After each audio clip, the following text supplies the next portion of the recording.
ರೈತರಿಗೆ 700 ಅದರಲ್ಲೂ 600 ರೂಪಾಯಿ ಮೋಸ ಮಾಡ್ತಾರೆ. ಯಾಕೆ ಮುಖ್ಯಮಂತ್ರಿ ಮೌನವಾಗಿದ್ದಾರೆ? ಇವರು ಚುನಾವಣೆಗೆ ಅವನು ಫಂಡ್ ಕೊಡ್ತಾ ಇದ್ದಾನೆ. ಇಂಡಸ್ಟ್ರಿಯಲ್ಗಳು ಫಂಡ್ ಕೊಡೋದ್ರಿಂದ ಇವರು ರಾಜಕಾರಣ ಮಾಡ್ಕೊಂಡು ರೈತನ ನಾನು ವರ್ಣಾಸ್ಕೆ ರೈತರ ಪರ ಇದ್ದೀನಿ, ರೈತರ ಪರ ಇದ್ದೀನಿ. ಯಾಕೆ ಇವನು ಬನಾರಸ್ ಫ್ಯಾಕ್ಟ್ರಿಯವನ್ನೇ ಕ್ಯಾರಿ ಅಂತ ಇಲ್ಲ?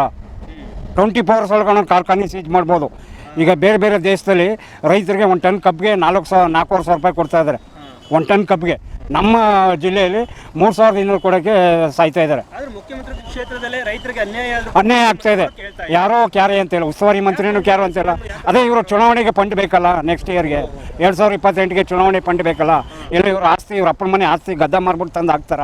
ಇಂಡಸ್ಟ್ರಿಯವರು, ಕಾರ್ಖಾನೆಯವರು, ರಿಯಲ್ ಎಸ್ಟೇಟ್ ಮಾಫಿಯರು, ಲೇಔಟ್ನವರು ಎಲ್ಲ ಫಂಡ್ ಕೊಡ್ತಾರೆ. ಅದಕ್ಕೋಸ್ಕರ ಇವರು ಕ್ಯಾರೆ ಬಾಯಿ ಬಿಡ್ತಾ ಇಲ್ಲ. ಇವತ್ತು ಬನಾರಸ್ ಹಾಕಿಸ್ಕೊಂಡು ಗೆದ್ಬಿಟ್ಟು ತಾವು ಅಧಿಕಾರ ಚಲಾಯಿಸ್ತಾರೆ. 5,000 ಕಾಲು ತಿರುಗಾಡ್ತಿದ್ರೆ ಕೆಲವು ಕಾರ್ಖಾನೆಯವ್ರ ಜೊತೆ. ರೈತರ ಪರ ಯಾರೂ ಇಲ್ಲ. ನಾವು ಬೇಕು ಹಣ ಮಾಡೋಕ್ಕೆ ಅವ್ರ ಇಂಡಸ್ಟ್ರಿಯಲ್ಗಳು, ಕಾರ್ಖಾನೆಯವರು ಬೇಕು. ಈ 10 ವರ್ಷದಿಂದ ಕಾಂಗ್ರೆಸ್ ಸರ್ಕಾರ ಬೇಡಪ್ಪ ಅನಿಸ್ಬಿಟ್ಟಿದೆ ಈ ವರ್ಣಾಸ್ ಕ್ಷೇತ್ರದಲ್ಲಿ. ಕಿತ್ಕೊಳ್ಳೋದು ಗಂಡಸರ್ತ ಹೆಂಗಸರಿಗೆ 2,000 ಕೊಟ್ಬಿಟ್ಟು ಗಂಡಸರ್ದು 10 ಪಟ್ಟು ಕಿತ್ಕೊತಾವ್ರೆ.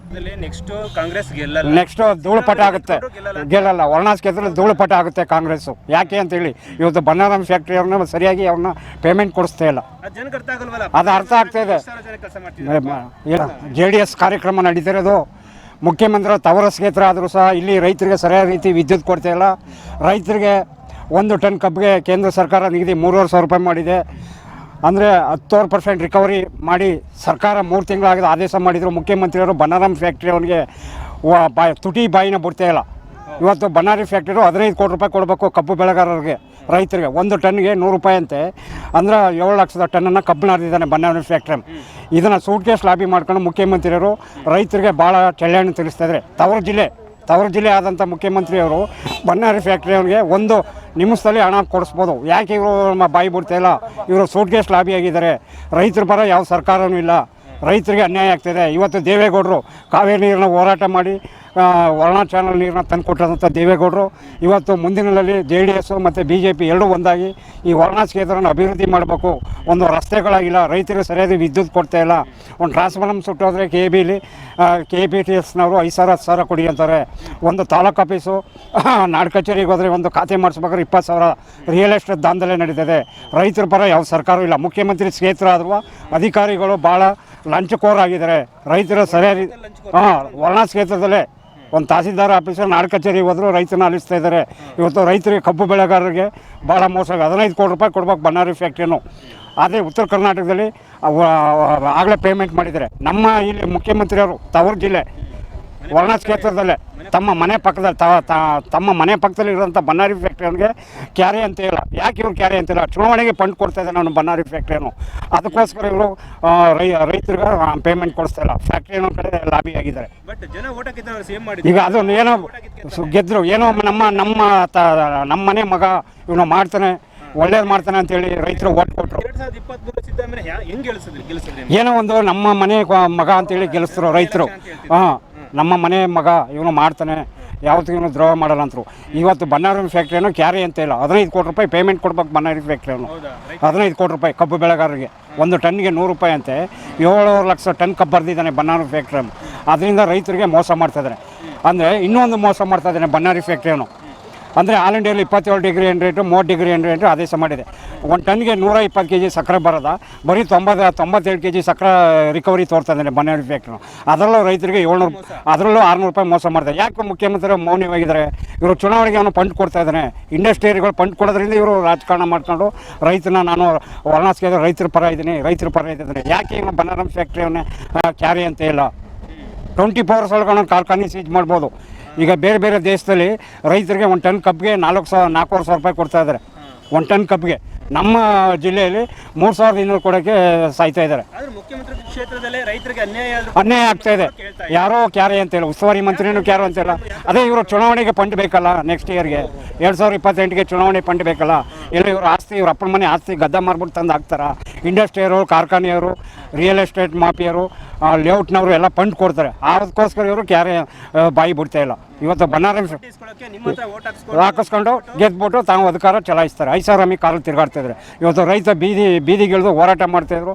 ರೈತರ ಬೆಂಬಲ ಬೆಲೆ ಸಿಗ್ತಾಯಿಲ್ಲ. ಸರಿಯಾದ ರೀತಿ ಒಂದು ರೇಷನ್ ಅಕ್ಕಿಗಳನ್ನ ಸರಿಯಾದ ರೀತಿ ಯಾವುದೇ ನ್ಯಾಯ ಬೆಲೆ ಅಂಗಡಿ ಬಂದು ಆಹಾರ ಇಲಾಖೆಯವರು ಪರಿಶೀಲನೆ ಮಾಡ್ತಾಯಿಲ್ಲ. ತೂಕದಲ್ಲಿ ಭಾಳ ಮೋಸ ಆಗ್ತಾಯಿದೆ.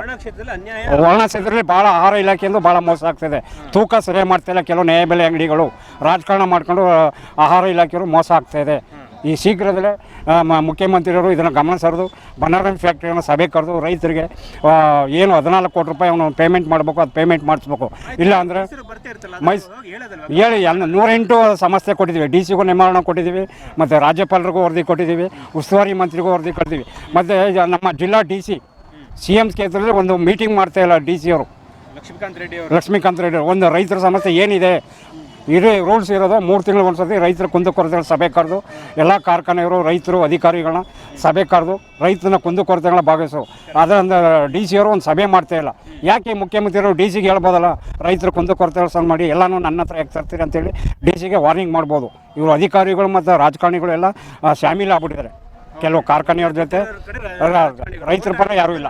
ನಾವು ಬೇಕು ಹಣ ಮಾಡೋಕ್ಕೆ ಅವರು ಇಂಡಸ್ಟ್ರಿಯರಿಗಳು ಕಾರ್ಖಾನೆಯವರು ಬೇಕು.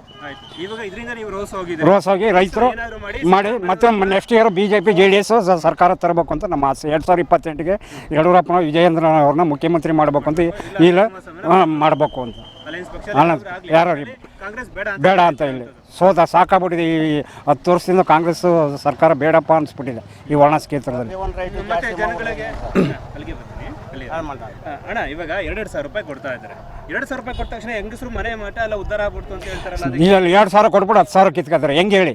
ಈಗ ಗ್ಯಾಸ್ ಜಾಸ್ತಿ ಮಾಡಿದ್ರು, ಕರೆಂಟು ಇದು ಅಡುಗೆ ಎಣ್ಣೆ 100 ರೂಪಾಯಿದು 1 ಲೀಟ್ರ್ ಎಣ್ಣೆ ಇವಾಗ 200 ರೂಪಾಯಿ ಆಗಿದೆ. ಇಲ್ಲಿ ಬಡ ರೈತರು ಜೀವನ ಮಾಡ್ತಾರೆ. 2,000 ಆ ಕಡೆ ಕೊಡ್ತಾರೆ, 10,000 ಈ ಕಡೆ ಕಿತ್ಕೊತವ್ರೆ. ಎಲ್ಲ ದುಬಾರಿ ಮಾಡಿದ್ದಾರೆ. ಎಲ್ಲ ಡಿಮ್ಯಾಂಡ್ ಆಗಿ 200 ರೂಪಾಯಿ ಆಗಿದೆ 1 ಲೀಟ್ರು ಅಡುಗೆ ಎಣ್ಣೆ. ಎಲ್ಲಿ ಬಡ ರೈತರು ಜೀವನ ಮಾಡೋದು? 2,000 ಕೊಡ್ತಾರೆ, 10,000 ಕಿತ್ಕೊತವ್ರೆ. ಮತ್ತು ಡ್ರಿಂಕ್ಸ್ ಮಾಡೋಂಥ ಇವರು ಮಧ್ಯಮ ವರ್ಗದವ್ರಿಗೆ ಈಗ ಇದಕ್ಕಿದ್ದಾಗೆ ಇದು 4 ಬಾರಿ ಏರಿಸಿದ್ದಾರೆ ಒಂದು ವರ್ಷದಲ್ಲಿ. ಒಂದು ಇದಕ್ಕೆ 30 ರೂಪಾಯಿ 40 ರೂಪಾಯಿ ಏರಿಸಿದ್ದಾರೆ, ಜಾಸ್ತಿ ಮಾಡಿದೆ. ಇದು ರೈತರ ಮೇಲೆ ಹೊರೆ ಹೋಗ್ತಾ ಇದೆ. ಈ ಡ್ರಿಂಕ್ಸ್ ಕೂಡ ಜಾಸ್ತಿ ಮಾಡಿಬಿಟ್ಟು ಹೆಂಗಸರಿಗೆ ದುಡ್ಡು ಕೊಡೋದು, ನಿಮ್ಮ ಅದು ಕಿತ್ಕೊಳ್ಳೋದು. ಗಂಡಸ್ರ ಹೆಂಗಸರಿಗೆ 2,000 ಕೊಟ್ಬಿಟ್ಟು ಗಂಡಸ್ರದ 10 ಪಟ್ಟು ಕಿತ್ಕೊತಾವ್ರೆ. ಈ ಭಾಳ ದುಬಾರಿ ಆಗಿದೆ. ಮುಖ್ಯಮಂತ್ರಿಯವರು ಶೀಘ್ರದಲ್ಲೇ ಈ ಅದು ಅರ್ಥ ಇವರು ನಾವೇ ಹೆಂಗಸರು ನಾವೇನು ಕೊಡಿ ಅಂತ ಹೇಳಿದ್ವು, ಅವರಾಗಿದ್ದಾವೆ ಕೊಡ್ತಾ ಇದ್ದಾರೆ, ನಾವು ಇಸ್ಕೊತಿದ್ದೀವಿ. ಈಗ ಮನೆಗೆ ಬಂದು ಊಟ ಮಾಡಿ ಬನ್ನಿ ಅಂತ ಕರೆದ್ರೆ ನಾವು ಹೋಗದೇ ಇರ್ತೀವ. ಹಂಗೆ ಮನೆಗೆ ಬಂದು ನಿಮಗೆ 2,000 ಕೊಡ್ತೀವಿ, ಅವರಾಗಿದ್ದವ್ರು ಕೊಡ್ತಾ ಇದ್ದಾರೆ, ನಾವು ಇಸ್ಕೊತಿದ್ದೀವಿ. ಅವರಾಗಿದ್ದವ್ರು ಫ್ರೀ ಬಸ್ ಬಿಡೋದು. ಇವತ್ತೇ ಬಸ್ ನಿಲ್ಲಿಸ್ಬಿಡಿ, ನಾವು ಓಡಾಡಲ್ಲ. ಇವ್ರು ಯಾಕೆ ಬಸ್ ಘೋಷಣೆ ಮಾಡಿದ್ರು? ಸರ್ಕಾರಿ ಬಸ್ ಯೂಸ್ ಮಾಡಿ. ನನ್ನ ಹೆಸರು ರಾಜು, ರೈತ ಮುಖಂಡರು, ಮೈಸೂರು ತಾಲೂಕು ಪುಟ್ಟೇಗೌಂಡಿ. ಶೀಘ್ರದಲ್ಲೇ ಮುಖ್ಯಮಂತ್ರಿಗಳು ಬನ್ನಾರಿ ಫ್ಯಾಕ್ಟ್ರಿಯನ್ನು ಕರೆದು ಪೇಮೆಂಟ್ನ ಕೊಡಿಸ್ಲಿ ಅಂದರೆ ನಾವು ಬನ್ನಾರಿ ಫ್ಯಾಕ್ಟ್ರಿನ ಮುಂದೆ ಉಗ್ರ ಹೋರಾಟ ಮಾಡಬತ್ತೆ. ಮತ್ತೆಚ್ಚುವಾಗಿ ಅವರು ಚುನಾವಣೆ ಪ್ರಚಾರಕ್ಕೆ ಬಂದಾಗ ಅವ್ರಿಗೆ ತಕ್ಕ ಪಾಠವನ್ನು ಕಲಿಸುವಂಥ ಶಕ್ತಿ ನಮ್ಮಲ್ಲಿದೆ. ಏನು ಮರೆಯಾಗಿಲ್ಲ. ನಾವು ಅವರು ಖುದ್ದಾಗಿ ಹೋರಾಟ ಮಾಡಿದ್ವಿ. ಬೆಂಗಳೂರಲ್ಲೂ ಸಹ ಹೋರಾಟ ಮಾಡಿದ್ವಿ. ವಿಧಾನಸೌಧಕ್ಕೆ ಹೋಗಿ ರೈತರಿಗೆ ಲಾಸ್ ಆಯ್ತದೆ, ರೈತರು ಪೇಮೆಂಟ್ ಕೊಡಿಸಿ ಅಂತ.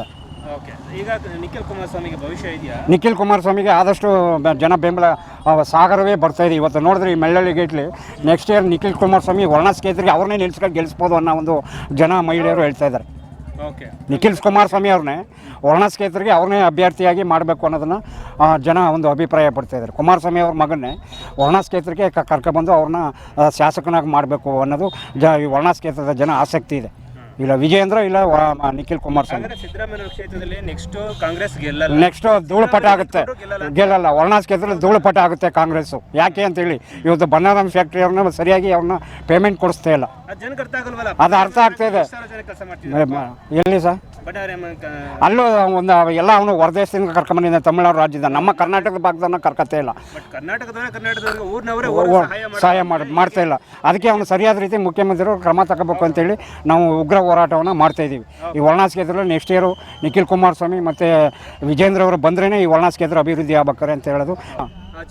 ಚಿನ್ನ ಬೆಳ್ಳಿ ಖರೀದಿ ಅದು ಅವ್ರು ಹೇಳೋದು ನಮ್ಮ ಸತ್ಯ. ಮೋದಿಯವರು ಈಗ ಆರ್ಥಿಕ ಹೊರೆಯಾಗಿದೆ, ಏನು ದೇಶದ ಯುದ್ಧ ನಡೀತಾ ಇದೆ, ಅದರಿಂದ ಖರ್ಚು ಬಾಬು ಏನು ಸಾರಿಗೆ ವೆಚ್ಚವನ್ನು ಕಡಿಮೆ ಮಾಡಿ, ಗ್ಯಾಸ್ನ ಉಳಿತಾಯ ಮಾಡಿ, ಅಡುಗೆ ಎಣ್ಣೆನ ಉಳಿತಾಯ ಮಾಡಿ. ಅವ್ರು ಹೇಳೋದು 100 ವರ್ಷ. ಇದೇ ಇಂದಿರಾ ಗಾಂಧಿಯವರು 45 ವರ್ಷ ಹೇಳಿದರು, ಒಂದು ದಿನ ಊಟ ಬಿಡಿ, ಒಂದು ದಿವಸ ಟೀ ಕುಡಿಯೋದು ಬನ್ನಿ ಅಂತ ಹೇಳಿದ್ರು ಇಂದಿರಾ ಗಾಂಧಿಯವರು. ಯಾಕೆ ಕಾಂಗ್ರೆಸ್ನವರು ಇದನ್ನು ಹೇಳ್ತಿಲ್ಲ? ಪ್ರಧಾನಿಯವ್ರನ್ನ ಟೀಕೆ ಮಾಡ್ತಾವ್ರೆ. ಮೋದಿ ಹೇಳಿದ್ರು ಸತ್ಯ ಅದು. ₹1 ಇರೋದನ್ನು 70 ಪೈಸೆ ಖರ್ಚು ಮಾಡಿ ಇನ್ನು 30 ಪೈಸೆ ಉಳಿಸಿ ಏನು ಸ್ವಲ್ಪ ಕಂಟ್ರೋಲ್ ಮಾಡಿ ಒಂದು 6 ತಿಂಗಳು ಗ್ಯಾಸ್ನ ಉಳಿತಾಯ ಮಾಡಿ. ಸೌದೆಗಳಿದೆ, ರೈತರು ನಮ್ಮ ಮಟಾಳ ಗೋಧುಮೆ ತೆಂಗಿನ ತೋಟಗಳು ಮಾಸ್ಟರ್ ಇದೆ, ಅದನ್ನು ದೇಶ ಉಪಯೋಗಿಸಿ. ಈಗ ₹500 ಮನೇಲಿ ಇಟ್ಟಿದ್ರೆ ಒಂದು ಕಷ್ಟ ಕಾಲಕ್ಕಾಗುತ್ತೆ. ನಾವು ಪ್ರತಿದಿನ ನಾವು ಗ್ಯಾಸು ಇದನ್ನೆಲ್ಲ ಮಾಡಿದ್ರೆ ಯಾಕೆ? ಮತ್ತು ಬೈ ಎಲೆಕ್ಷನ್ ಮುಂದಿನ ಎಲೆಕ್ಷನ್ 2028ಗೆ JDS ಮತ್ತು BJP ಎರಡೂ ಸಮಸ್ಯೆಯಾಗಿ ವಿಜೇಂದ್ರ ಮತ್ತು JDS ಇವರಿಬ್ಬರು ಸಮೀಕ್ಷೆಯಾಗಿ ಸರ್ಕಾರ ಈ ವರ್ಣ ಕ್ಷೇತ್ರದಲ್ಲಿ ಬರ್ಬೋದು ಅಂತ ನಮ್ಮ ನಿರೀಕ್ಷೆ ಇದೆ.